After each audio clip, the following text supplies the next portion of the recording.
Alright, so here's the part number for the new tensioner with the pin from Honda. I'm going to show them the old one right there.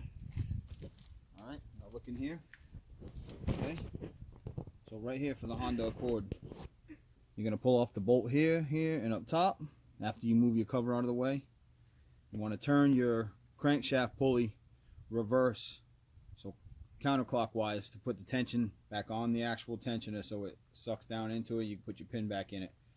Then what you're going to do, put your screen back on the back side so you make sure that it's not damaged. Alright, you can still use it, so you just want to make sure when you put your pin back on, it goes this way. Alright, it snaps back on just like that. There's no damage.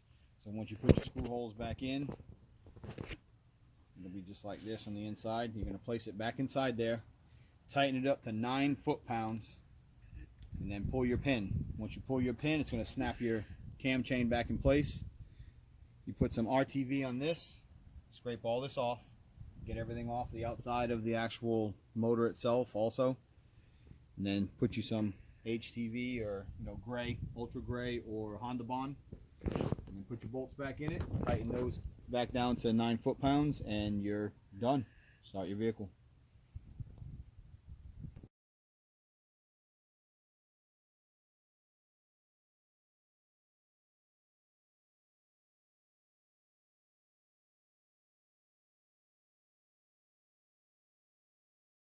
Alright, so I just changed the cam chain tensioner in my 2015 Honda Accord according to the Bulletin.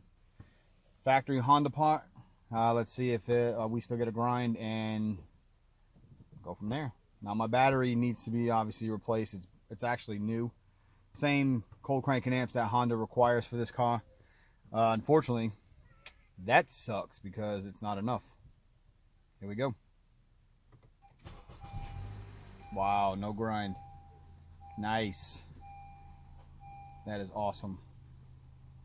So right now I sit with 172,406 on my odometer. We'll see how long it takes for it to grind again. I just did an oil change as well. See everybody next time.